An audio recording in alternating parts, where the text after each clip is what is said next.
I want to invite to the stage Melissa Fyfe, Tom Ballard, Greg Barnes and Andrew Wilkie.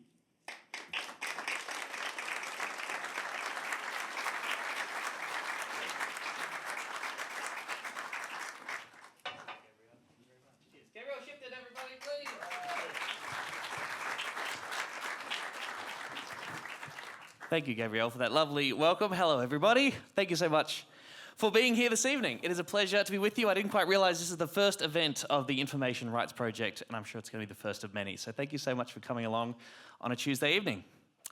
My name is Tom Ballard. I'm going to be your host for this evening. I'm a comedian. If you're not familiar with my work, I'm like Joel Creasy, but more available and fatter. And I briefly worked in the media. I hosted a TV show on the ABC about the news called Tonightly with Tom Ballard. Give us a cheer if you watch Tonightly. Brutal, okay? And that's why we were cancelled in September of 2018, which was devastating for our viewer. There's a lot of debate about why Tonightly was cancelled. Some say we were too dangerous and we were pissing off the Morrison Conservative government and they couldn't handle our edgy satire. Other people say it's because we were once beaten in the ratings by a repeat of Deuce Bigalow, European Gigolo. So we'll never know. I like to think it was the first one. So I'm a very silly comedian, and I'm not as qualified as these lovely people here, but I am a big fan of truth and a free press, and I care about this country and our democracy. And while at sometimes some parts of the Australian media regularly make me want to gouge my own eyes out, I think it's very important to have good journalism, and I have nothing but love and respect for whistleblowers out there, and I'm really looking forward to this conversation we're going to have tonight. Full disclosure, I'm a member of the Australian Greens. I want to put that out there. I also co-host a podcast called Serious Danger about green left politics in this country. So I have a podcast which makes me a citizen journalist who does his own research. Let's go with that. Tonight's event is titled Freedom for the Press. We're talking about the free press. It's presented by Barry Weiss. And no, okay, I thought that'd get a laugh. That's fine. We're here to unpack the state of press freedom in Australia, a country that calls itself a democracy, yet where secrecy laws, defamation threats and the prosecution of whistleblowers have made the simple act of truth-telling increasingly risky. I'm sure it's going to be a very short conversation. There's not a lot going on in this space. We'll probably chat for about 15 minutes and then we can all be home for my kitchen rules. Again, that's a joke. We're going to be here for 6 hours. We have an amazing panel of very qualified speakers. I'm delighted they're all joining us, and I'd ask you to welcome them as I announce their names. We have the independent federal MP for the seat of Clark and long-time defender of whistleblowers and press freedom, Andrew Wilkie.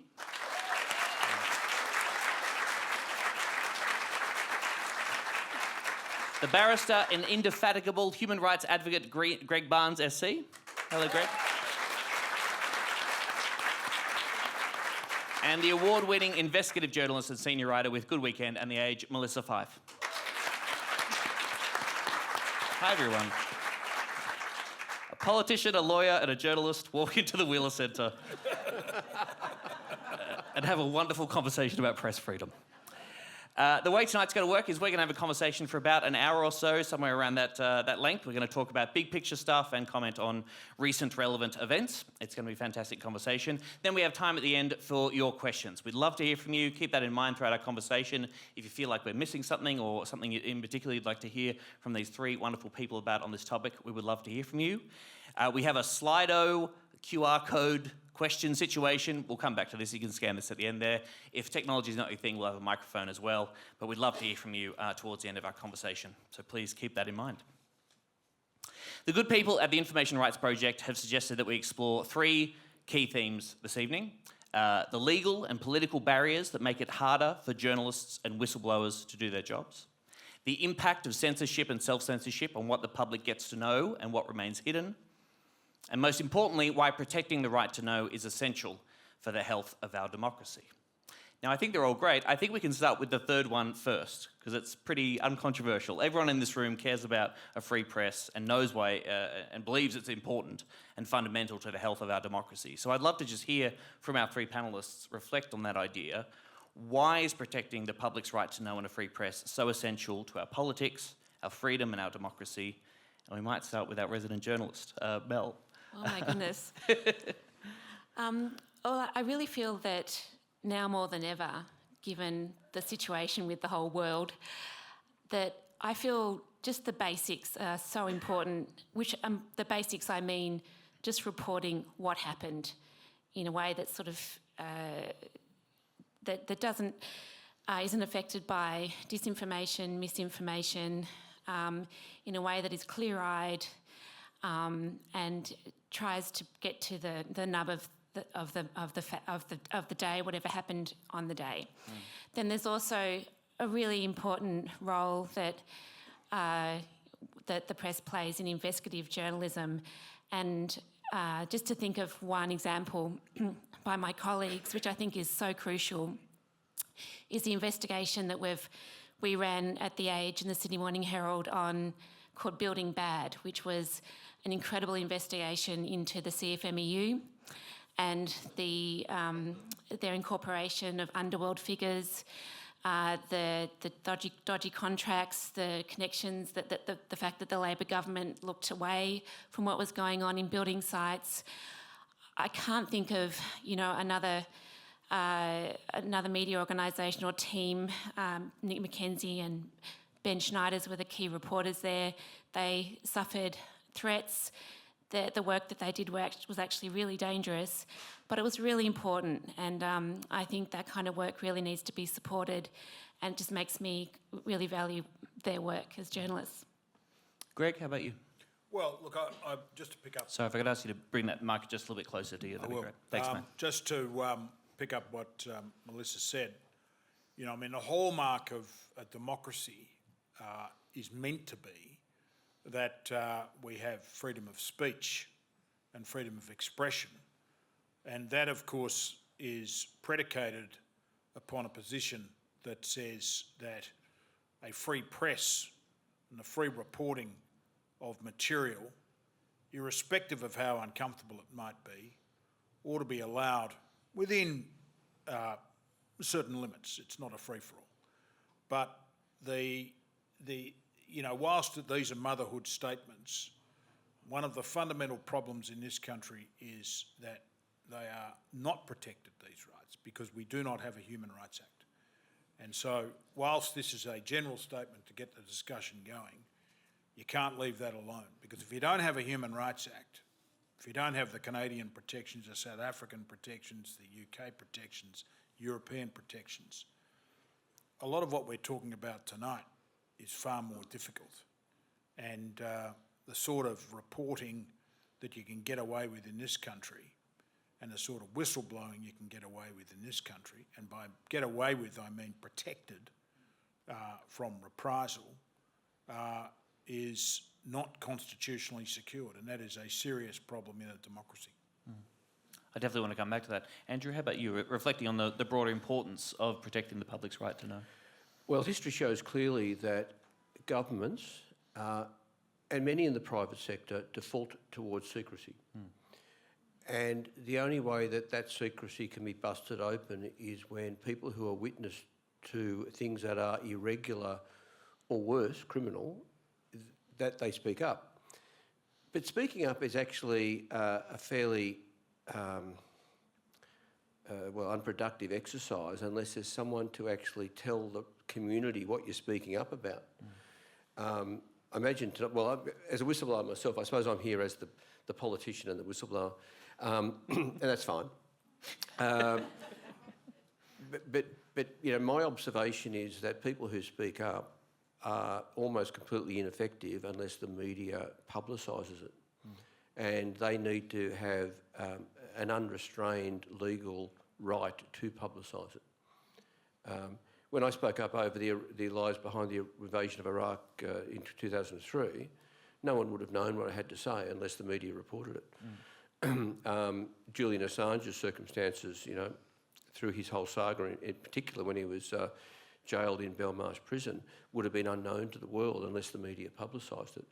David McBride's circumstances, where he is now, jailed for revealing information about war crimes in Afghanistan, would be unknown unless the media publicised it. I could go on. Tony Hoffman, the nurse who publicised or revealed the deadly misconduct of a doctor at Bundaberg Hospital, would be unknown unless the media publicised it. I could go on to another 20 minutes with examples, but you get the point. The media is such a fundamental fundamentally important foundation stone of a healthy democracy. And not only do I lament the fact that Australia does not have a legally enshrined right to free speech, it has no legally enshrined rights to media freedom. And I'm certainly starting to focus that more in this term of Parliament, that let's keep talking about whistleblowers and the National Anti-Corruption Commission and freedom of information, but let's start talking as much about media freedom. We mentioned some of the scoops there. Do you have an example, Greg, of like the press at its absolute best? Massive stories where the media, a free media, has been able to expose corruption or the abuse of power from governments or massive corporations that come to mind? Well, I mean, you know, there are many. I mean, Nick McKenzie, who's a friend of mine, I said to Nick recently, he's become the Bradman of awards in Australia. He just gets one every year. His average is 99.94, you know. He doesn't go to an awards night without coming back with 3 or 4, like you, Melissa, of course. There've been many. I mean, the reason, for example, that you have royal commissions, the reasons you have commission of inquiries, the reason that you have legislation is often because there have been whistleblowers, people like Andrew and others, Julian and others who've done it, and who changed the landscape. You know, in terms of examples, and leaving aside the examples that you've talked about already, I think, you know, another key example which goes some years back now, and there'll be some of us in this room who'd remember it, I was at university at the time, was the Costigan Royal Commission, and the revelations about tax avoidance in this country. And some of you here who were around in the early 80s, late 70s, that uncovered through what were not called whistleblowers at the time, but people who came forward and said, look, there are vast amounts of undeclared tax in this country. And to the credit of John Howard, who was then Treasurer in the Fraser government, he passed retrospective tax legislation, which was highly controversial, which sought to sweep up this amount. But that lifted the underbelly of Australia in a remarkable way, and it doesn't get the credit that it should get, because it led, of course, to the establishment of anti-corruption commissions in Australia. National Crime Authority, the NACC, ICAC in New South Wales, etc. That could be the first time to the credit of John Howard has been said at the Wheeler Centre. So I think that... Well, I left the Liberal Party because of John Howard, so there's no love lost. But he did, you know, he did pick that up. And in fact, I had the great pleasure the other day, and if you get a chance, you should. I think he's about to do some podcasts. And just quickly, John Menadue. John Menadue is a remarkable Australian. He's 90 years of age. And he is the last person still alive who was a key player in the dismissal, because he, of course, was head of Prime Minister in Cabinet. And he worked for Whitlam and he worked for Fraser. Anyway, he's about to do some podcasts. But look, he was around at those times, and I'll just want to make one other quick point, and then I'll shut up, I promise. You should never invite a barrister. Because there's no judge here to stop me. Order! I'm getting a filthy look from Andrew Wilkie. Well, Greg's billing by 30-second increments, so... Just quickly, though, that was an era in which governments did start to lift the lid. The Ombudsman Act, Freedom of Information Act, you know, in Victoria, similar, and both Liberal and Labor governments did it. They were committed to, in the 1970s, in fact, there's an episode of Yes Minister on open government. I mean, it takes the piss out of it, but that was the theme. And now, as has been said, and Andrew's absolutely rightly said, governments are obsessed with secrecy. And if you look at the big build, that's an example where the Allen government, the Andrews government just said, oh, well, you know, nothing to see here. Now shut up. That's just an example of corruption commissions. When the Victorian government finally, after many, many years, decided to set up the IBAC, my colleague and I, Royce Miller, we thought we would, it was sort of rolling through the beginning of the legislation, and we thought we'd have a look at that legislation, the draft legislation, and we did that really closely, and we also pulled in a few lawyers and we said, what's going on here? And we made a lot of calls on it. And what we actually realised was that there were all these people trying to carve themselves out of the corruption of the IBAC through the legislation. And in fact, there was one. There were some of these problems have been fixed in Victoria, but not all of them. There were some huge holes in it. And we reported on those and pushed the IBAC to be, we hope, a better bill. It wasn't perfect, but I think that kind of reporting was really important. Probably nobody read it. It wasn't very exciting, but it was important. No, thank God you go through all that boring stuff to keep us safe. That's great. I mean, I wrote down these two quotes. I'm sure people are very familiar with these, and I think it's important. From William Randolph Hearst: "News is something somebody doesn't want printed. All else is advertising." And of course, I.F. Stone: "All governments lie." So, which goes back to your point about secrecy, and it's very important we have a free press who's prepared to do the work to expose that.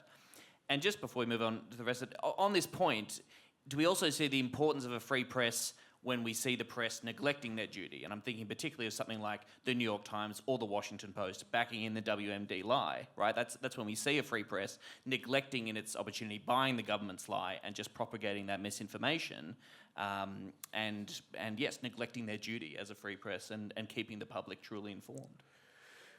Well, that was clearly a rhetorical question. I'd be interested in your thoughts on that, Ed. Yes. Well, it is a rhetorical question because when the media doesn't do its duty, that can be as damaging or more damaging than it doing its duty. Oh God, to use that term twice tonight, I lament the fact that the media in Australia is so polarised. And I'm going to offend a few people here. All media outlets have an angle. They do.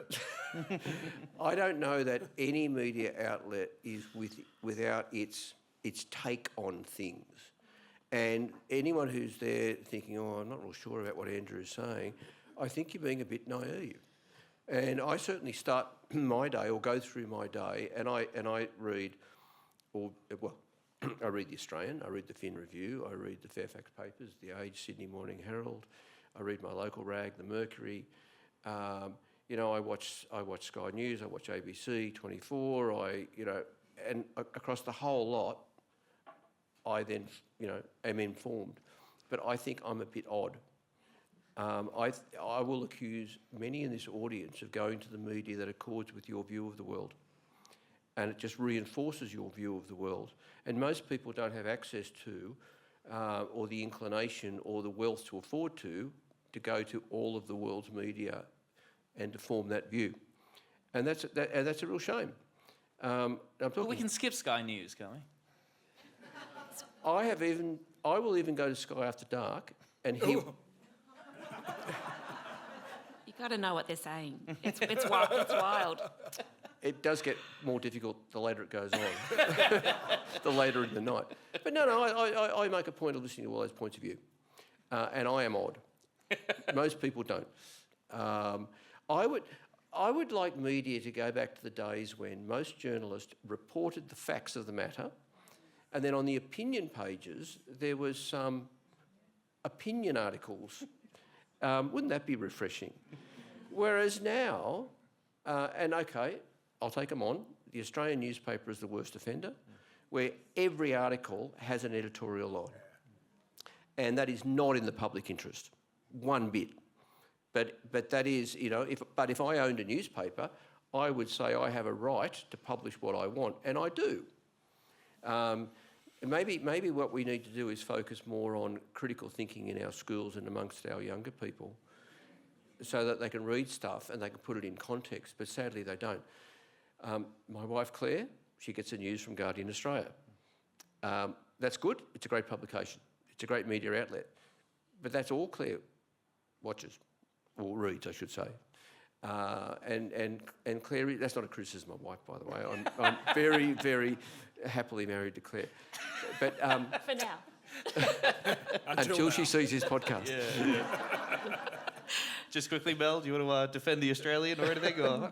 I actually agree with Andrew that it's a great source of sadness for me that that the media has become so bifurcated. It's so kind of you've got right and left, and there's a point of view, I guess. I don't feel that very strongly. I think at the Age and the Herald, I think we try to go into the centre. But I'm an extremely old-fashioned sort of journalist. Like, I love talking to people who have an opposite view, and I think it's fundamental to news reporting and any sort of reporting that you need to talk to people who you probably don't like, you might not agree with them, but you've got to hear them. You've got to hear them.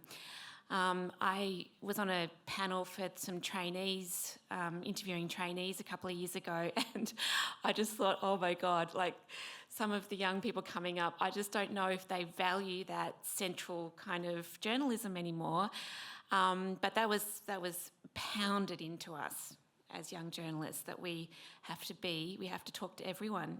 And I'm a bit old-fashioned like you, I think, Andrew. All right, well, that's great. We all agree a free press is very important, and that's why we're here tonight. So I want to discuss and get into the meat of the conversation, which is the question of just how free it is in this country right now. And Greg, yes, if you can give us a brief overview, what would you say are the biggest legal barriers when it comes to how the jobs of journalists and whistleblowers are becoming harder? What are the major legal barriers for that cause? Well, I think in relation to whistleblowers, and Andrew knows much better than me, but it's the issue of lack of protections, effective protections for whistleblowers in this country. I think the second issue is the increasing use of non-disclosure agreements. For those who need a very brief explanation, they're often signed as a result of an agreement between parties where there's been a dispute, often employer-employee, but also used in sexual abuse cases, forced adoption cases and others, and they're appalling because they stop people from then going out and talking about the matter. The third issue is the disturbing amount of legislation which George Brandis, who's one of the most pompous creatures you could ever meet. I don't know why the Age runs him. Why does the Age run him? I don't know. I mean, it's just predictable. It's the most predictable bullshit, I mean, honestly, and written in this sort of pompous, tendentious way. I mean, George, took silk. He'd been at the bar for about 5 minutes, but he's one of those politicians that I need to take silk. I've done nothing at the bar, but I know the Chief Justice. But anyway, that's George.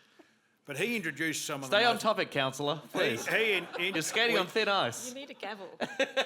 This is a sort of Keating-like approach. You got to, take a few on the way through. The way it is. I mean, Great. Now, Greg, Peter Harcher? I'd remind you that the defences against defamation include if it's your opinion or if it's the truth.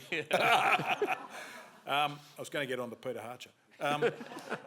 But just quickly, Brandis introduced legislation that said that in relation to what are essentially special operations of ASIO, which the ASIO Director General can designate, you can go to jail if you're a journalist and you report it. And you can go to jail if you are the person who gives it to a journalist. Which means, and special operations are effectively where ASIO is given immunity, criminal immunity and civil immunity, except in exceptional circumstances such as you can't kill someone. But that I think was one of the most draconian examples of curtailment of freedom of the press in the post-9/11 environment. So there's literally, if someone at ASIO knows that ASIO is doing the wrong thing, there is literally no avenue for them to legally... Not if it's a special operation. ...disseminate information. Okay, Yeah. right. And so that's national security laws. Can I throw... Are there sedition laws as well that sort of play a yes and no, and people talk about defamation. I'm a little bit conflicted here because I do favour suppression orders in many cases.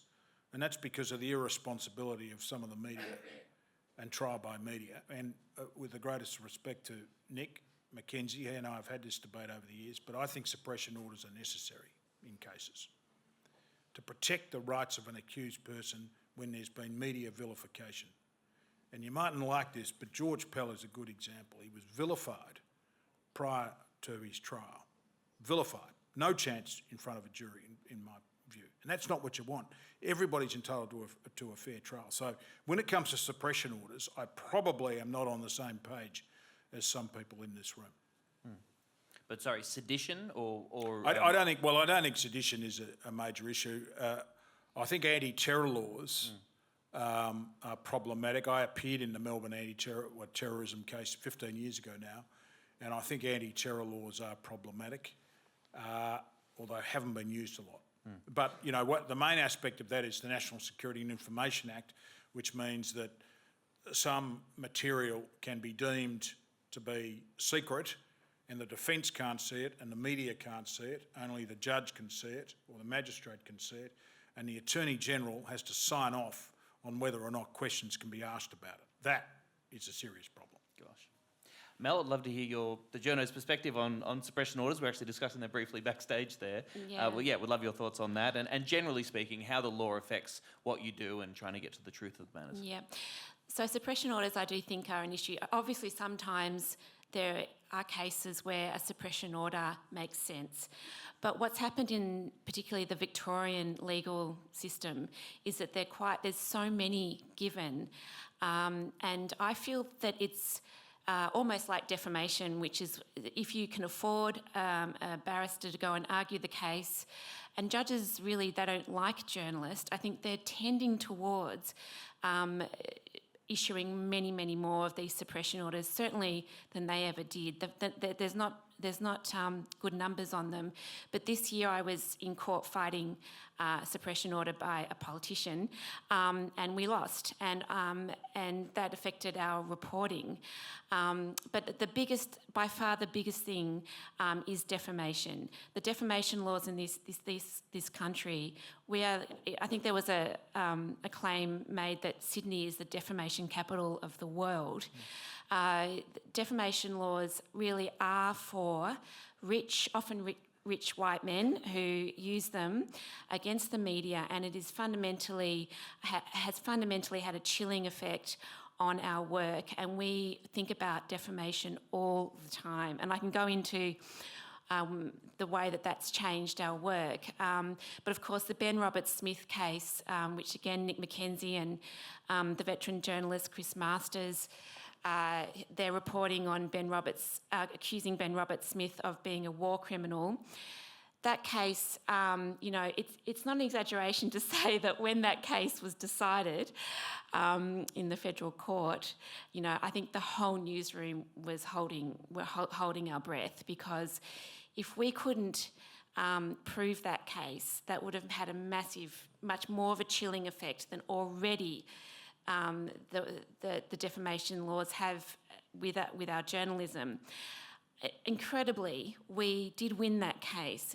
It was unbelievably expensive. I think the costs have been awarded in the order of $13 million. And the thing that really, which was backed by Kerry Stokes from Channel 7, Ben Roberts-Smith. The thing that really worries me about that is not only the effect that has on our reporting, but also the fact that who can afford to kind of stump up that kind of money? So we're in a new media age, which is supposed to have it's supposed to be the democratisation of the media. We're supposed to be moving away from these huge media companies to citizen journalism and all the rest of it, which is wonderful. But if you're an amazing investigative reporter and you put up your shingle and you start publishing on your website, one defamation case like that and your house is gone. How can you sustain that? We can barely sustain that, and the whole media industry is shrinking. Our whole business model has changed, and the kind of threat that these cases pose to us is absolutely existential, and it's really changed the way that we've been reporting on things. Let me be clear about that. We make the same decisions to report on what we think is important, but what we do is we assess risk more carefully now, and I think that there's an upside to that, but I think that we have to make sure we've brought our lawyers in-house. I think I've done 2 lots of legal training this year.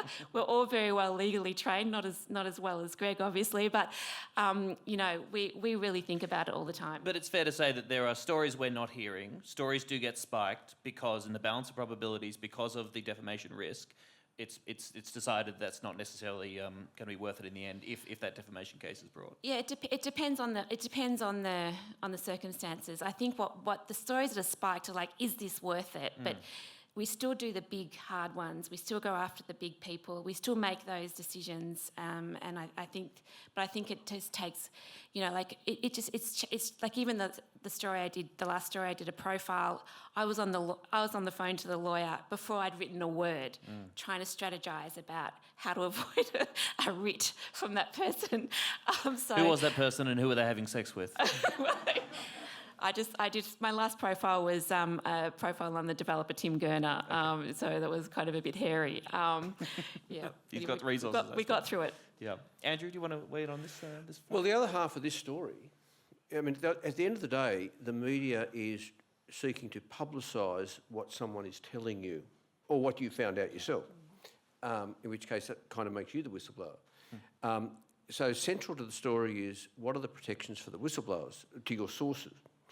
And in Australia, the protections for whistleblowers are woefully inadequate. Now, let's talk about the public sector for a start. The Public Interest Disclosure Act was enacted in the Federal Parliament 2012, Greg? 2013? 13, I think, yeah. And look, sadly, it was the Gillard government that was dragged kicking and screaming to introduce the Federal Public Interest Disclosure Act in, we think, 13. And Mark Dreyfus was the Attorney General at the time. At that point, every state and territory, or certainly every state, had reasonable public interest disclosure protections. The feds didn't. They'd been resisting for decades, over decades, in particular the Greens and the Democrats, you'd remember, were pushing for these protections. Eventually they were introduced, but what was introduced was entirely inadequate. That helps to explain why Richard Boyle got himself into the terrible strife he did just recently over his disclosures about egregious misconduct within the Australian Taxation Office. Allegations which were subsequently found to be accurate, and the ATO was put on notice to stop their atrocious behaviour towards some taxpayers. But yet Richard Boyle was still charged. He just in the last a few weeks, I think it was, no conviction was recorded, but he's on a good behaviour bond. This is a great little case study, so just bear with me, because here is a federal public servant who makes a claim of egregious misconduct and whose claims are found to be correct, and he was charged and he went to court, and he's lucky he didn't have a conviction recorded because of the deficiencies in the Public Interest Disclosure Act. It was agreed that his whistleblowing was lawful, but his act of collecting some evidence to allow him to whistleblow successfully was judged to be unlawful. Go figure. So how's that for a case study in the gaps in the public sector whistleblower protections? Meanwhile, in the private sector, there are some scant protections in the Corporations Act, thanks largely to former Senator Rex Patrick, who some of you would be aware of. But they're even worse than the Public Interest Disclosure Act for the federal public sector. And there's any number of examples of whistleblowers who have spoken up in good faith and have had no protections. So that's the legal landscape for whistleblowers in the public and private sectors. And things are about to get a whole lot worse because the federal government at the moment has proposed changes to the Freedom of Information laws, which will make it more difficult to get information out of the government. Do you want to can I go down this rabbit hole now? Yeah, sure. Well, I had, people might have seen this piece from Jason Katsoukas in the Saturday paper last weekend. It was pretty extraordinary. Yeah. In principle, there's a brief extract. In principle, Anthony Albanese says he backs open government. In practice, as Prime Minister, he's grown increasingly hostile to it. He hates transparency. One Labor advisor tells the Saturday paper, loathes it. I thought this was intriguing. Even the acronym has its own crude nickname among those who work on the ministerial wings mid-blue carpet, FOI, fuck off idiot. So this is the respect that our political class has for our right to know. But it goes on to detail it. So it's things about introducing more onerous requirements for people making freedom of interest. So here's the thing, right? During the last 3.5 years of a Labor government, the number of FOI requests has actually gone down, believe it or not. But the time taken to process an FOI request in the last 3.5 years has gone up. So it does raise the question, why are we needing to clamp down if the number of requests are going down, particularly when there's been no public consultation and when some of the proposed changes here's an example. The categorisation of material which is protected from FOI will be expanded from things that are strictly cabinet in confidence, this is just an example, to any material that is associated with cabinet in confidence material. So the example I was joking with Greg Barnes just before this meeting tonight was, in theory, if these reforms go through, if there's a scandal involving an army combat boot, that could be judged as related to, it's a defence matter, and defence matters, well, they're before the Cabinet, so they can't be explored. I mean, the Cabinet's discussing AUKUS submarines. So clearly, army combat boots are covered by Cabinet in confidence. That was a bit convoluted, but do you get the point? You expect to see these FOI changes fiercely resisted in the Parliament. I've got some others to put some little bit of meat on the bone. If passed without amendment, the proposed law will impose a 40-hour processing cap on all FOI requests, allowing Commonwealth agencies to refuse broad or complex requests. It will empower them to reject applications they deem vexatious or harassing, and ban anonymous requests by requiring applicants to identify themselves and, in some cases, provide proof of identity. The bill would, I can't imagine any problems with that at all. The bill would, for the first time at the federal level, allow fees to be charged for lodging requests and seeking reviews, adding a direct financial hurdle for those trying to obtain documents. It also seeks to widen cabinet and deliberative process exemptions, which are often used to deny FOI requests and allow for the routine redaction of public servants' names from released material. So can I loop back? If Richard Boyle, our tax office whistleblower, was to anonymously seek to do an FOI to collect information on the tax office before he blows the whistle, that would be denied to him because it was anonymous. So there you go. Wonderful. Do you think the Libs or Labor are worse on this issue? Sorry, No, I just can't help it.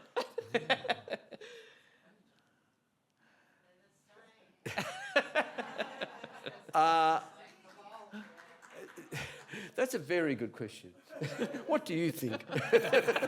You're the guy that's power, right? All governments lie. People that's can have all the policy positions they like, but once they get into power, as you said before, the deference is to secrecy and I'll answer that straight. The most disappointing has been this government, because this government was elected in 2022 and re-elected in 2025, promising to be the most transparent and open government and to end the secrecy of the 9 years of Conservative rule. Yes. And it has not done that. It was elected in 2022 with an ironclad promise to do a deep review, root and branch review of whistleblower protections. Since then, it has not done anything other than a few technical changes to the Public Interest Disclosure Act. It has done no changes effectively to the Corporations Act. It says it's doing a review now, but just like this, God, this is a licence to unleash. Just like they said they would reform environmental laws, the only effective reform the last 3.5 years of Labor government has done is to weaken the Environment Protection and Biodiversity. I'll start that again. The Environment Protection and Biodiversity Act to allow continuing salmon farming in Macquarie Harbour and to kill off the Morgigan skate. And they said they would fix the Public Interest Disclosure Act, and they haven't done it. And all they're doing is talking about tightening freedom of information. Well, how big a role does FOIs play in your work that you've done over the years, Mel? Yeah, when I was in the investigations unit, it was a big thing. Yep. But it was so frustrating. You know, it was unbelievably frustrating. I went to court many times. I represented myself. You'd be appalled to hear. and tried to get them to release all sorts of things. I mean, they've got I mean, I'm mostly dealing with Victorian government, and it's really hard to get anything out of them. I'm just amazed that the Albanese government has made this move, and they haven't even built a case for it. I mean, the two reasons they've given that foreign actors might be able to be getting, I mean, yeah. They haven't It's Iran. Iran is applying FOI requests. Yes, Yeah. what they really, I mean, it's kind of crazy. And then that AI bots, and there was some evidence, as was on Media Watch last night, there was some evidence of a public servant saying no, from the Attorney General's Department saying, no, we haven't had any experience of that. I see that they've also, but they're confusing AI bots with AI-generated content. And if you're doing an FOI request and maybe you are putting a bit of AI-generated content, but who cares? I mean, it's still. Do you know what I mean? It's not really. They've not actually built their case at all for this. I believe they're blaming Rex Patrick as well and saying that he's. I think Albanese, according to this article in Parliament, Anthony Albanese said Rex Patrick is getting paid to make FOI submissions. Rex Patrick denies that and says that's not the case. In that same article, Labor's reforms of freedom of information laws are opposed by every public submission made to the Senate. So everyone who's actually chipping in for that process of asking people what they think it's a terrible idea. Are they going to get through as they are? Are they going to be amended? Do we know how they're going to go? We don't know. We don't know exactly what the final look of the bill will be after amendments or, sort of shifting sands. I suspect the opposition will support the amendments. No way. So I suspect the amendments will go through unless the opposition wants to put aside their personal self-interest and just politicise it and have it as another defeat for the government. Okay. But the trend line is clear. Yeah. And that's the alarming thing. The trend line is clear. Exactly. Governments crave secrecy. Governments don't like whistleblowers. When you look at the treatment of whistleblowers and the treatment of journalists over the last couple of decades, whistleblowers are to be demonised, discredited, jailed. Messages are to be sent to other officials. Don't go down that same path or you'll get the same treatment. Journalists are being raided, which has a chilling effect not just on the journalist that's been raided, it has a chilling effect on the whole profession, I think. It's all too hard. Don't go there. Greg, I'd love to talk about what you would love to see. Like, what would a truly transparent process look like? I think you've made the case or mentioned your obviously support for a Human Rights Act in Australia. We have these massive gaps in our constitution. They don't have constitutional protection. So I'd love to hear you speak about that a little bit. And also, I must say, in your list of all the protections, you did not mention the US protection of freedom of speech, the First Amendment. Do you think that's an important protection? Well, that we have, I think it's a very important protection. And the US position, I think, is a position Australia ought to adopt. And I think a good example is what Lydia Thorpe said the other day when she said, burn the house down. Now, that in the United States would be protected. And the reason it would be protected is this, and I think this ought to be the model for Australia. So in the US, when the US Supreme Court operated as an intellectual force and wasn't corrupt, as it is now, at least in the case of 6 of the judges, there were judges such as William O. Douglas, a very famous judge, William Brennan, and there are 2 key cases in the United States Supreme Court which deal with freedom of speech, and they in essence say this: unless there is an immediate threat of a threat of violence, an incitement to violence, unless that's the case, then the speech is protected under the First Amendment. And that ought to be the case in Australia. Now, the caveat I'd put on that, though, is that one of the problems in the US, so that ought to be the general position, but I think there need to be carve-outs. And the carve-outs are these: if you're an Indigenous Australian, people like Pauline Hanson and others say, I'm exercising my right to freedom of speech. And there need to be protections for people, minority groups in particular, because freedom of speech to an Indigenous Australian is something very different to the bourgeoisie. So, the American position is correct, subject to carve-outs. One of the reasons that defamation laws in Australia are as they are is because we don't have that constitutional protection. I mean, there's that famous American case of O'Sullivan, I think it's O'Sullivan in the New York Times, which essentially says that, defamation rights in America are very narrow. They're protected. So that I think is the ideal position. And you need to constitutionally entrench it, as is the case in the United States, as in the case in Canada. But of course, even then, they can be vulnerable. Look what Trump is doing to universities. I mean, these are all institutions exercising First Amendment rights, but Trump comes in. So a dictator and an authoritarian can always override the best intentions of a constitution, but at least if you've got it there, if you've got a court that'll stand up to it, unlike the current US Supreme Court, then you've got a chance. Is there any, there's obviously a lot of criticisms of human rights acts and a Charter of Bill Rights from the Conservative side of politics. Would there be support for something like that, do you think, entrenching Well, right I'll to a free tell you what's speech? ironic about the Conservatives. So a few years ago, they wanted to abolish Section 18C of the Racial Discrimination Act. They were red hot on it. Andrew, remember, they're in the Parliament, they were red hot on it, right?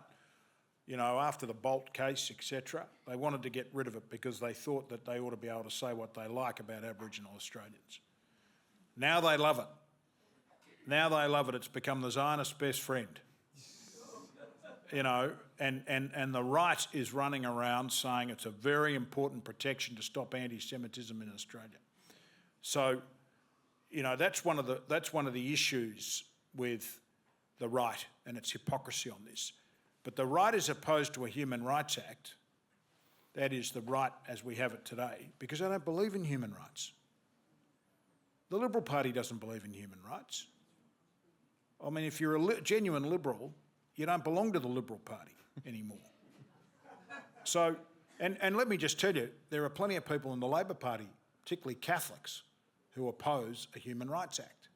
And they oppose it because they think everybody's going to go out and get an abortion. A footnote, I've moved... Well, they do. Sure.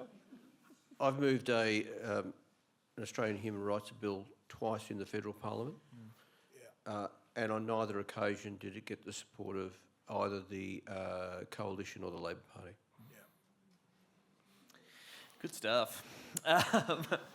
This is a fascinating conversation. I want to move along now to this other area of focus, the impact of censorship and self-censorship on what the public gets to know and what remains hidden. So we're going a bit more into media organisations and the state of the press now.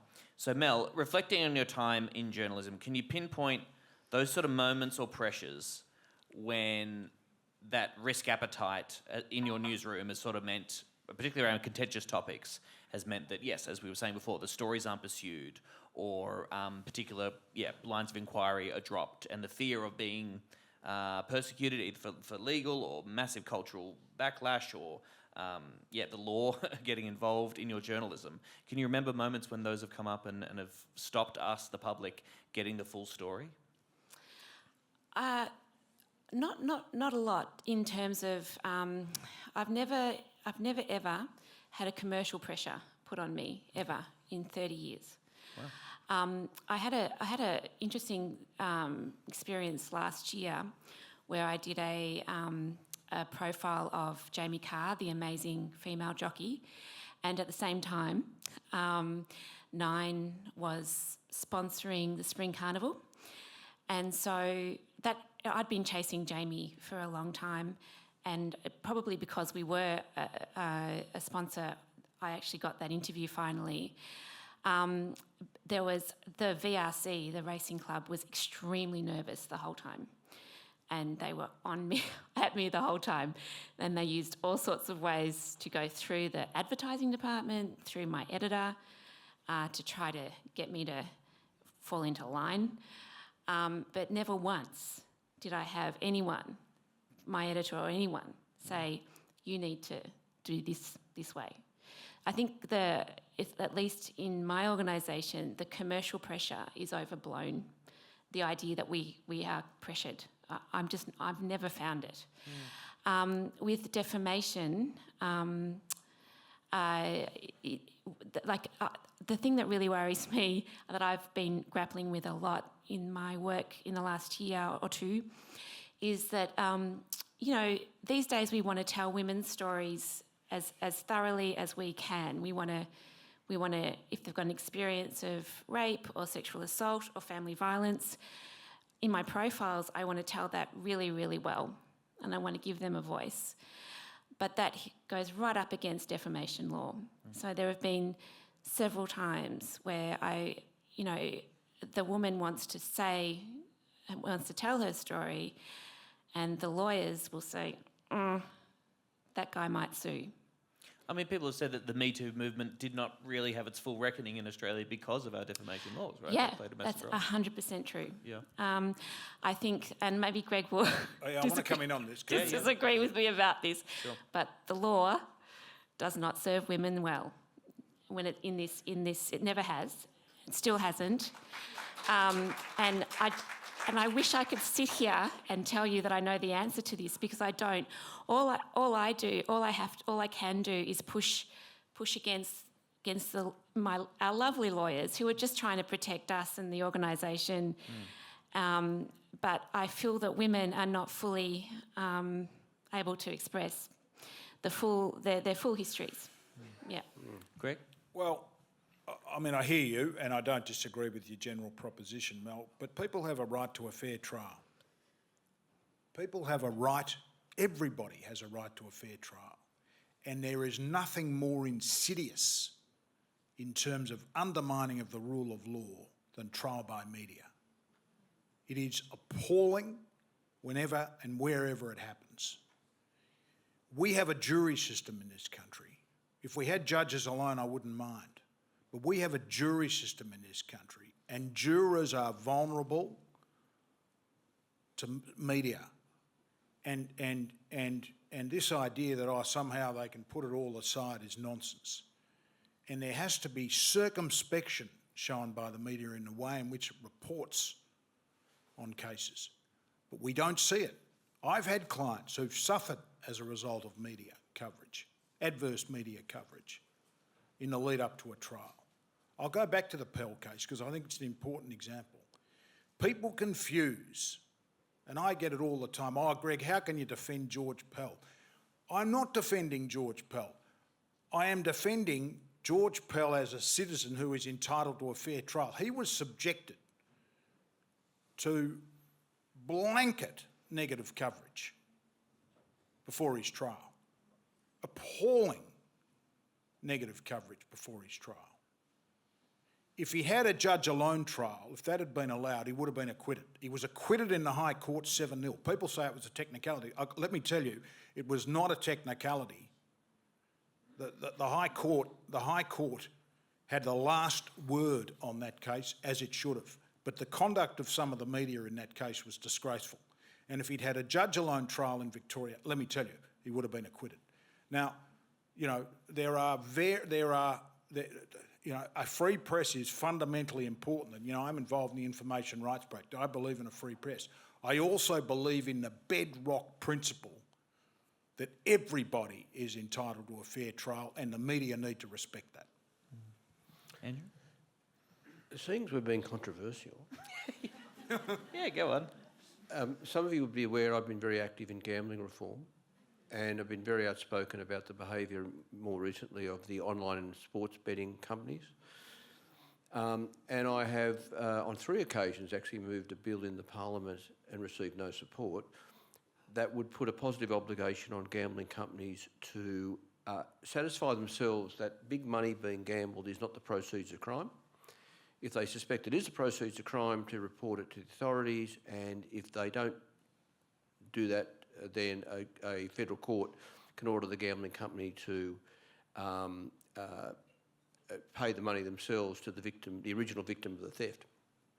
There's also the issue of the controversial issue of a ban on gambling advertising. This is the controversial bit. Not one commercial media outlet has given fulsome media coverage to those matters. Not one.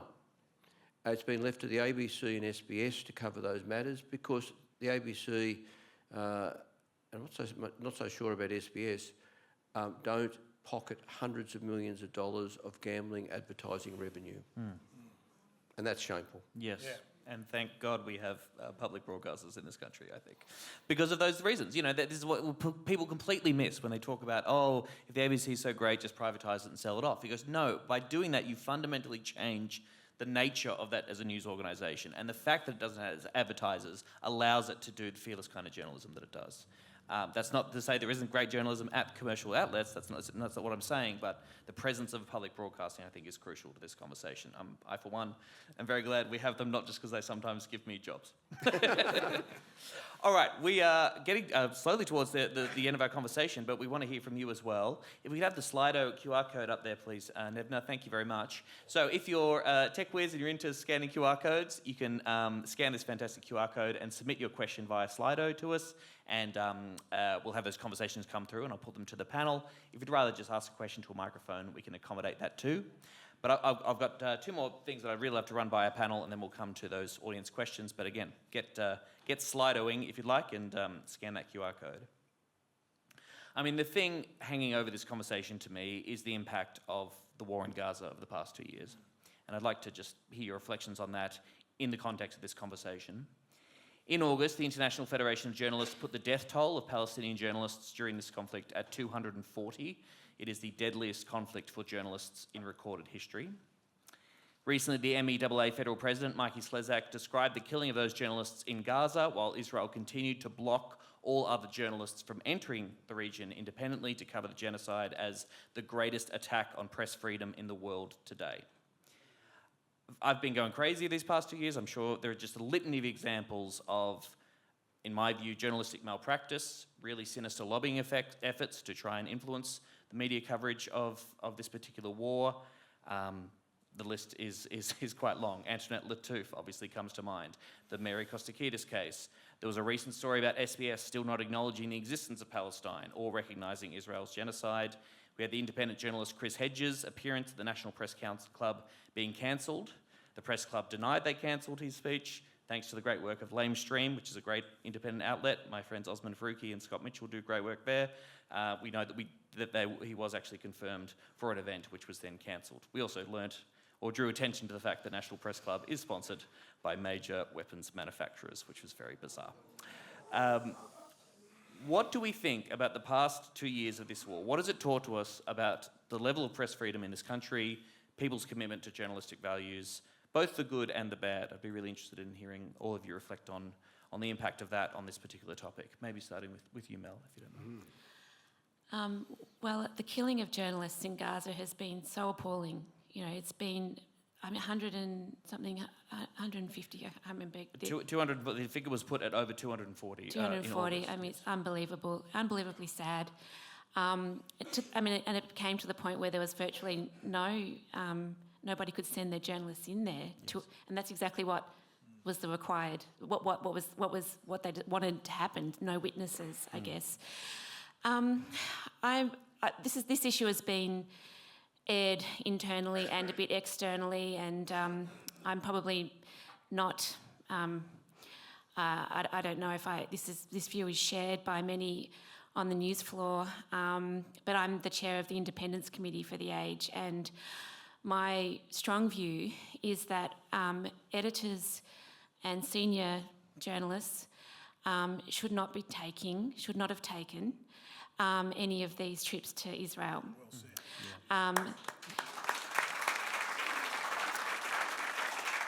And I have, friends and colleagues who have taken those trips. But to me, there's a couple of problems with them. I think that they create a kind of an access afterwards, Yes. which is priceless if you're if you're lobbying. But also the Palestinians can't match it. Exactly. So you can't have balance there. If the Palestinians, I'm not a big one for junkets at all, and they should always be declared, but that's the other problem, is where are they declared? And I put to the management that I think they should be declared. I think that we should no longer do those those trips. Yeah. Yeah.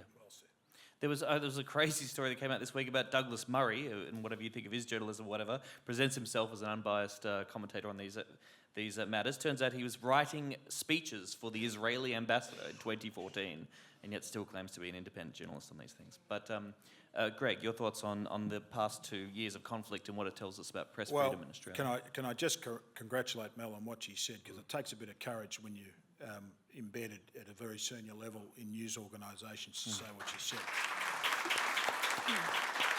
No, don't worry. When it comes to the unfair dismissal, I'll look after you. That was a little bit of a courageous decision, Minister. No, but Mel is absolutely right. But can I say more generally, I think the most appalling organisation in this conflict has been the ABC. Without a shadow of a doubt, it is an utterly gutless organisation. The only one who gets away with it is John Lyons, who is a friend of mine, a great Australian, and was a great supporter of Julian. But the ABC, I mean, let's go. What happened was a genocide, right?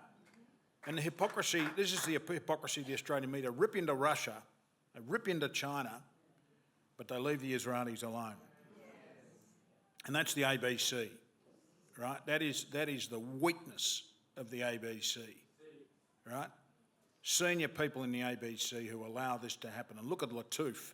I mean, you've had, and I'll end on this, but you've had judges now on a couple of occasions recognise this genocide. And Justice Rangia's judgment in Lattouf is extraordinary, because he says the ABC were effectively suborned by the Zionist lobby to get rid of Lattouf. I mean, you think about it. Think about it. You know, this stuff, again, as I say, the hypocrisy is if it happened in Russia, we go berserk, but when it comes to Israel. But Russia's not committing a genocide. China's not committing a genocide. Israel is, but we take the soft touch. And we always have this thing, we've got to have balance. We've got to have balance. Well, they don't worry about balance when it comes to Russia. It's a pylon. Or when it comes to China, it's a pylon, right? But the ABC, when it comes to, you know, Israel, you've got to be very careful. We've got to be very careful what we say, and we've got to have balance. Sometimes you don't have to have balance. When there's a genocide being committed, I don't think there's any room for balance. And that's the great fault of the ABC. I can't add to that. Andrew, you don't want to follow that? Well, no, I agree. I've been shocked by the bias in the media directed at other media. Yeah. For News Corp, the war in Gaza has been an opportunity to beat up any media that's not News Corp. That's right. And this thing about you're not allowed to criticise the behaviour of the Israeli government because that makes you anti-Semitic. Where does that come from? You know, it's scandalous. It's absolutely scandalous. I think back 20 years ago when I spoke up about criticised the invasion of Iraq, the Jewish media in Sydney labelled me anti-Zionist because I was opposing a war that was in Israel's best interest. I mean, I wish we'd just get our feet on the ground here and have an intelligent discussion. I'll loop back to my comment earlier. It's way beyond time for journalists to start reporting the news. Well, in terms of good Some things, journalists. I mean, the role of the independent media, and I'm thinking particularly of Declassified Australia and Michael West media as well, these independent outlets that I think are, in this time of chaos and confusion and, yes, outrageous, journalistic failures, we've seen these independent voices come through, and I think that's a good thing. That's a good side, to me, of the spread of social and independent media. These are media outlets that take their jobs still very seriously, and there are lots of people who don't, but these outlets do, and they cut through and have broken some pretty massive stories, particularly on this, and particularly Declassified and Australia's two-way arms trade with Israel, that I think is vital. Well, I'll loop back, though, again, use that term. People believe what they want to believe. And hence there is an enormous, the public interest is served by the media being objective and restricting its editorialising to its opinion pages. And I think some media companies have completely and utterly abandoned that understanding of the public interest. And when people will believe what they want to believe, it's more important than ever that they are fed honest, straight, factual information. And our kids, again to make this point, the kids are taught critical thinking. I'm not sure our kids are being taught critical thinking anymore. I'm not sure that we were taught critical thinking. We'll get some more of that. Just before we come to audience questions, the other part of this conversation I'm really interested to hear your thoughts on is the question of media concentration. Because I think for me it's important to distinguish, to say I believe in a free press, absolutely. That doesn't mean I believe in a completely unregulated media, particularly when it comes to media ownership. And I think what we've seen recently with the Ellison family, this is crazy to me. Larry Ellison is the world's richest man, and he's basically becoming the new Rupert Murdoch. He's very good friends with Trump. He and his son David Ellison now have massive stakes in the tech world. They're taking over TikTok. They've got Skydance Studios, which has now bought out Paramount, which owns CBS and Channel 10 here in Australia, where they've put Barry Weiss in charge of CBS News, which is fucking insane. They are said to be preparing a bid for Warner Brothers Discovery, which would mean they would also own HBO and CNN. And if you're worried, like, oh, surely that's not legal, well, the US FCC is led by Trump loyalist Brendan Carr, who was the guy who fully bucked taking Jimmy Kimmel down off air for his very mild comments about Charlie Kirk's assassination recently. So I suppose I'm interested in that. How does the realities of corporate media and media ownership, and the fact that some, a very small group of people are owning more and more slices of the media, it seems, like, surely that also has an impact on our ability as the public to hear the full story and, have a meaningfully true free press. How do you see all that sort of playing into the conversation, Greg? Well, I mean, this is a classic example of, lack of decent competition policy and carve-outs. We were talking about carve-outs earlier, carve-outs for the media from competition policy rules. I mean, in a genuine market, you would have a large number of players and you would have rules that stop cross-vesting, which we used to have a crack at in Australia, I think, until, Murdoch and Packer sort of took it all over. But I think that, to pick up your point, though, you go to the alternatives now. I mean, I don't read, I don't spend much time reading the dailies anymore because it's just a commoditised product, so much of it. I always read Melissa, but I don't. I mean, the Age and the Herald now are, for example, exactly the same, except for a bit of local news, right? I mean, that's all they are. But so you go elsewhere because real news, as in what's happening, and Andrew talks about it in an unbiased way, you often find in other spheres. But I think that the problem with media is, and this goes back to Hearst, it's always been the plaything of those who want power, assume power, and think they have power. And I don't know how you break it. I mean, it's interesting, just quickly, in South Africa, a country for which I have a great deal of respect. I mean, talk about a country that stood up against Israel because they understand apartheid. But in South Africa, you have a number of very good independent outlets, such as the Daily Maverick, the Mail and Guardian, or the Mail and Guardian, as they say. But you have a huge media diversity, and I've been there. Now, I don't know what drives that, but South Africa's an interesting democracy in that sense. Just briefly, Mel, I mean, from the inside of the media, are you concerned about media concentration, how that plays into this? Absolutely. But I think there's two big problems. One is that you have these capital cities in Australia that they just have a Murdoch paper or a Murdoch outlet, like the Mercury, you guys know so well. I should say I take a check from the Mercury. The Advertiser and the Courier Mail in Brisbane. This is a real problem, I think, for democracy. And then the other problem is, I think, that we've seen that we just don't have strong regional papers anymore. So in my dad reads the Examiner in Launceston. It's a bit of a shadow of itself. I love the Examiner, but they're so important, and because they build community, and community is really important.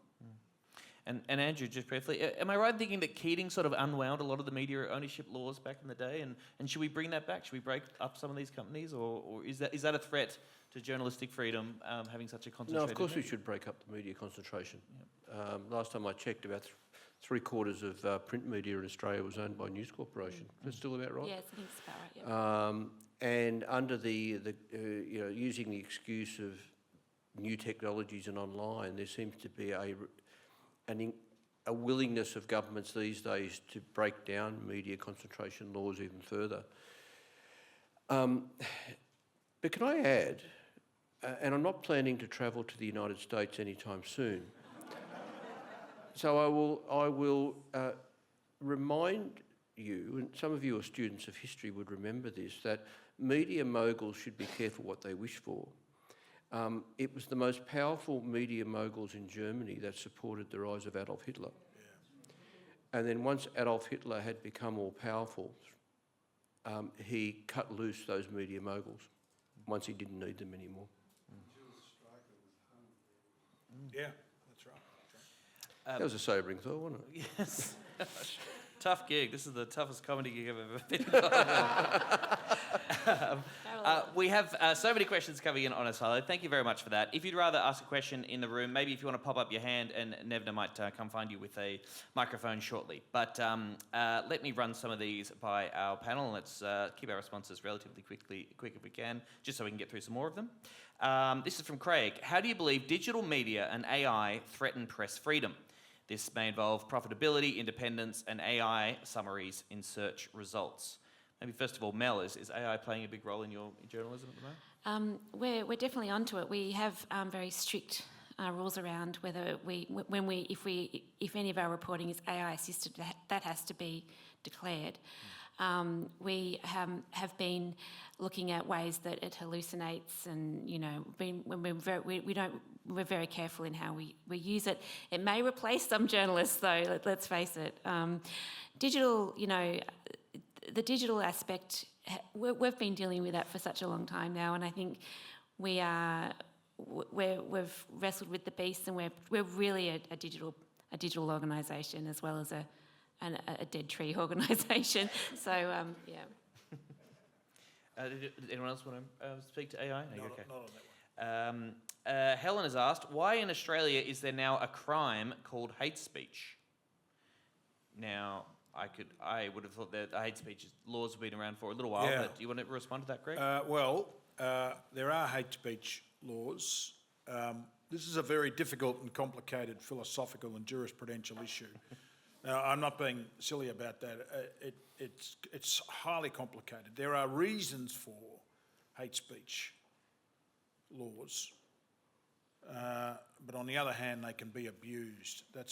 And striking that balance between what you call hate speech on the one hand and what you say is permissible is always difficult, and that's where you need that's why you have independent courts.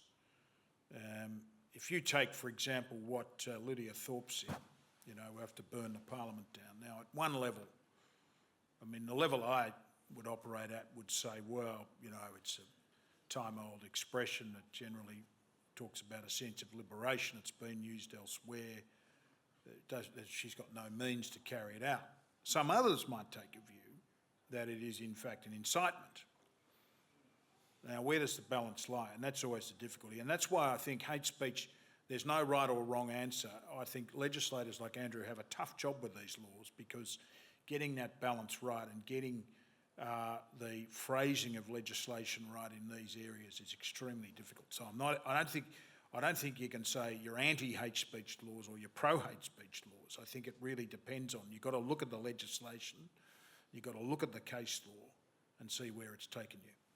Well, this might be relevant to our conversation about press freedom. To me, it seems to be the ongoing conversation around the IHRA definition of anti-Semitism, Yeah, right? And the way that might affect people's ability to criticise and comment on the actions of Israel. That is an example of, and again, in this case, gutless universities, that is an example of censorship.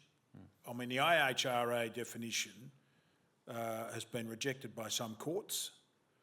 It is a form of censorship, and I don't think any person committed to the rule of law and liberal democracy could accept it as being anything other than that.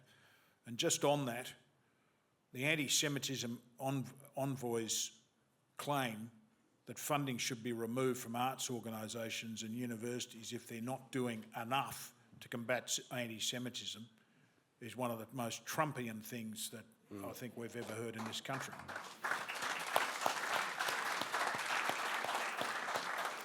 We'll take a question from the floor shortly. Here's another one. What information from government should not be allowed to be reported on? And that's from Anonymous. We'll obviously track that person down after the show, but what an interesting question. Is there anything that should be completely off limits? Question. Andrew Wilkie. Well, some of you would be aware of my background as a former intelligence official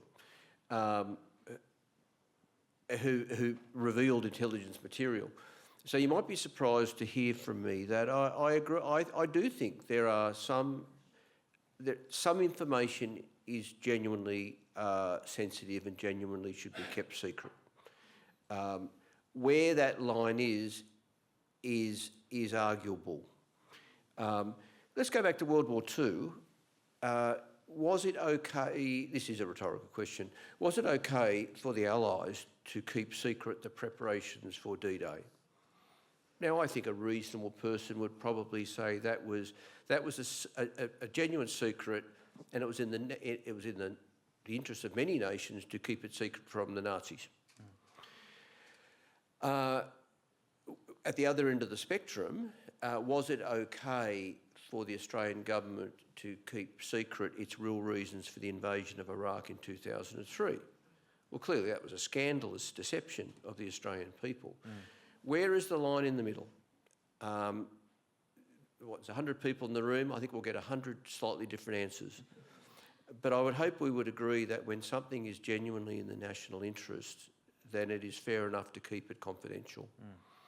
And it's fair to say the balance has tipped so far in the favour of the national security state, in which almost, as you were saying before, almost anything can be dressed up and presented as a national security concern. Well, that's exactly right. And now here's a really interesting case study.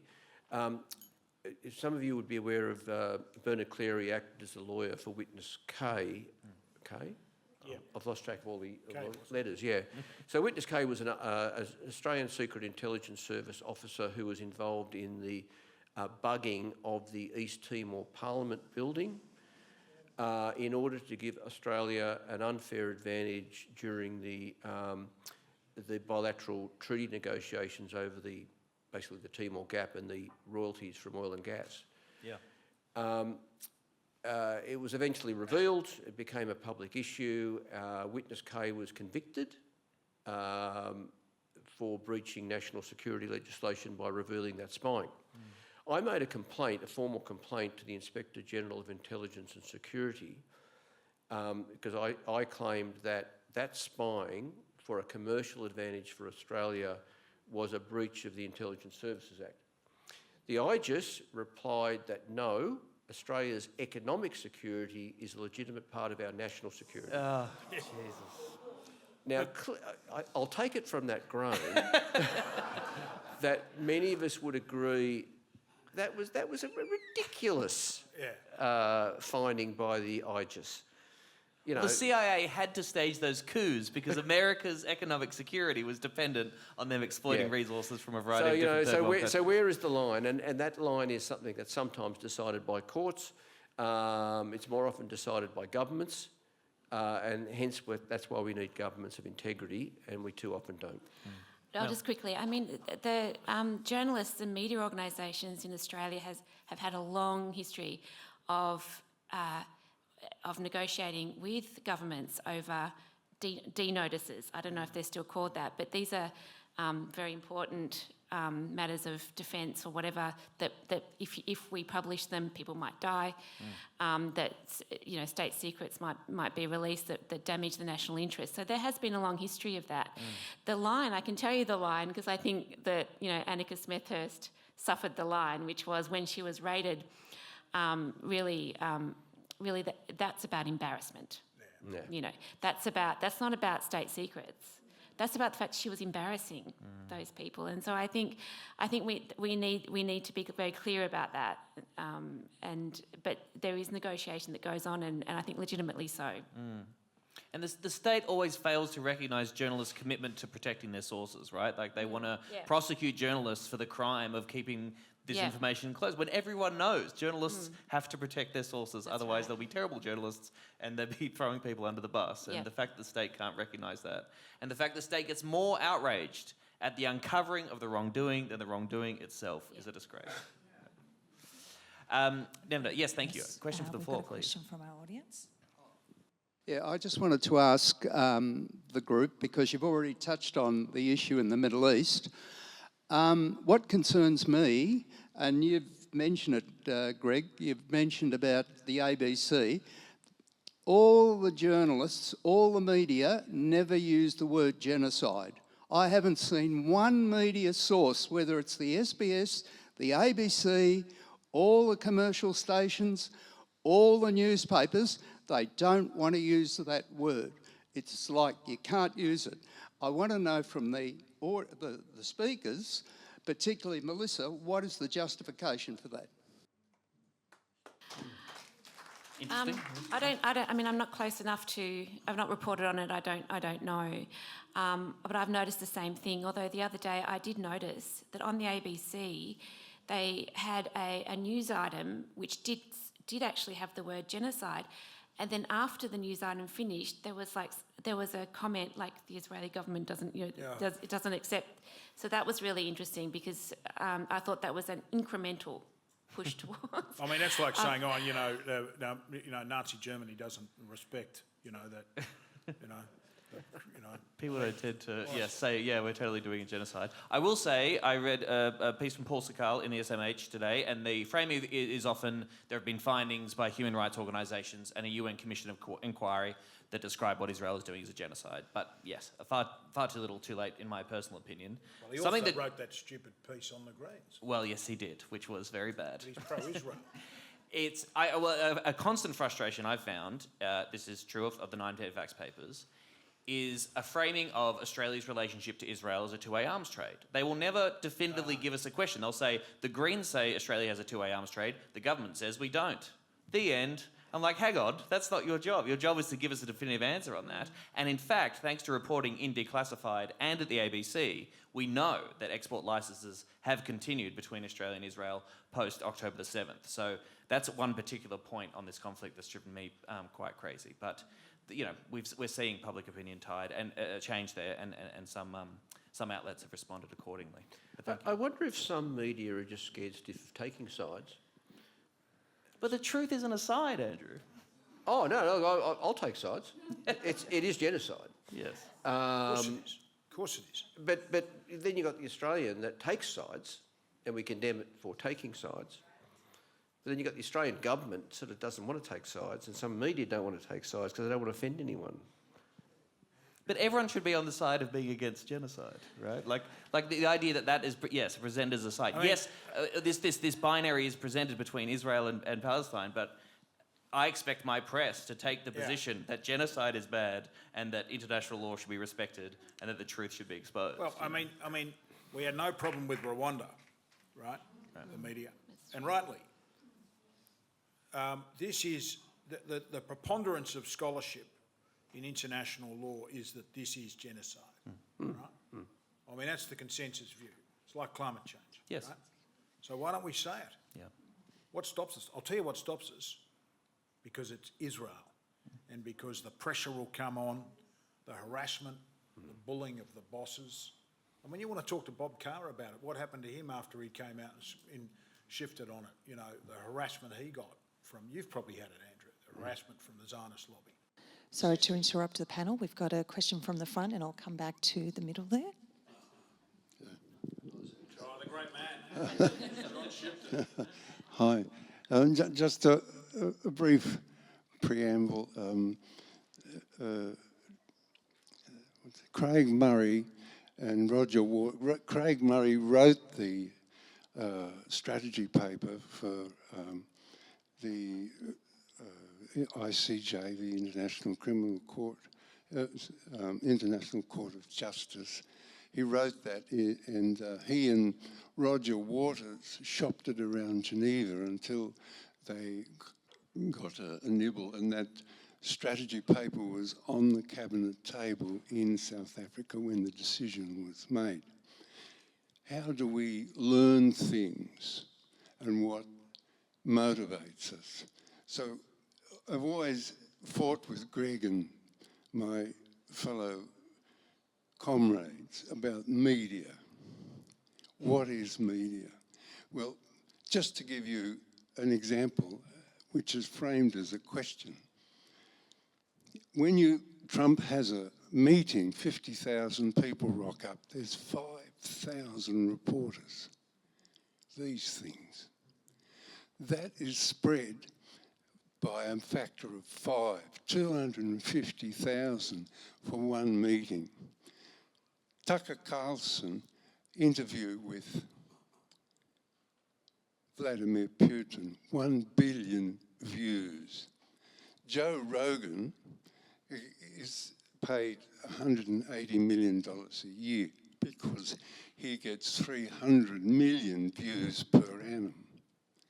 That's what moves us, and that's the source of the change in attitude to the genocide in the Middle East, in West Asia.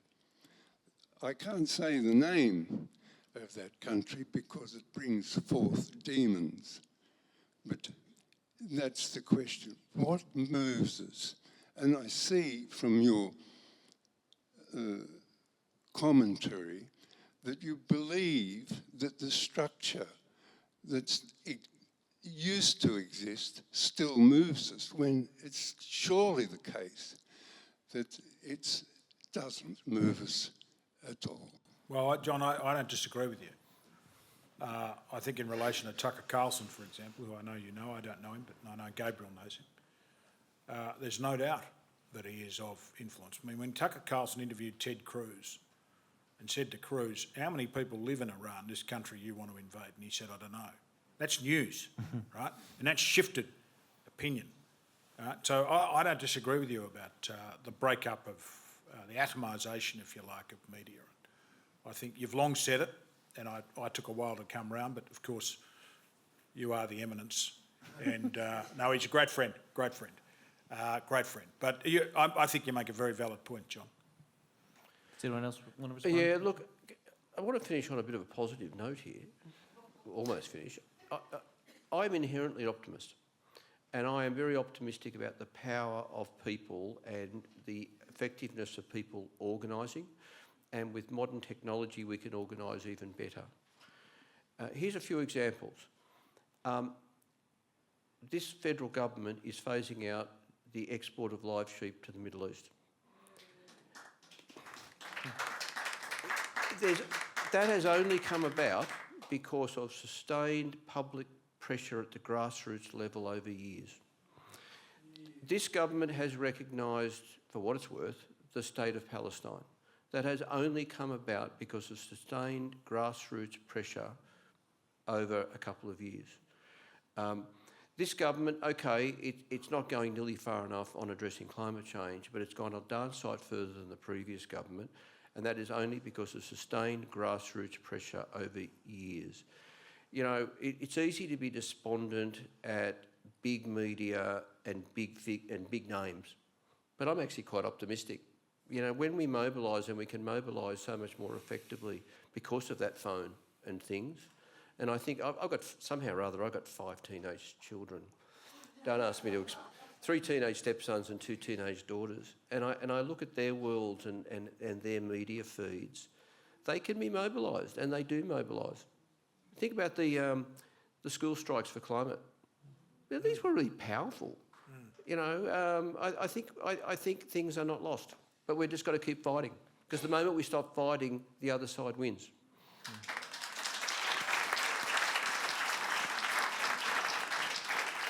One more, Nevda, or are we going to leave it there? On that, what about the access for the youth to get onto digital platforms? Because now you have to be over 16.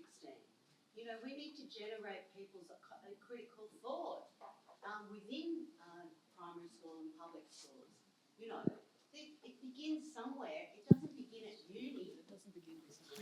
Just for folks who couldn't hear maybe on the microphone there, which is a question about the under-16s social media ban, criticism of that, perhaps thinking about our young people's It won't access to work. It's a dud. It won't It's all work. bullshit. Don't worry about it. There you go. It's all bullshit, everybody. Wonderful It's just news. crap. Tom, we've just got policy. one more question. No, I don't. But no, please don't be offended. We're not making light of the question. I originally thought it was a great idea until I actually looked into it and I realised it's a complete dud and it won't work. So I'm not, I'm not too scared by it.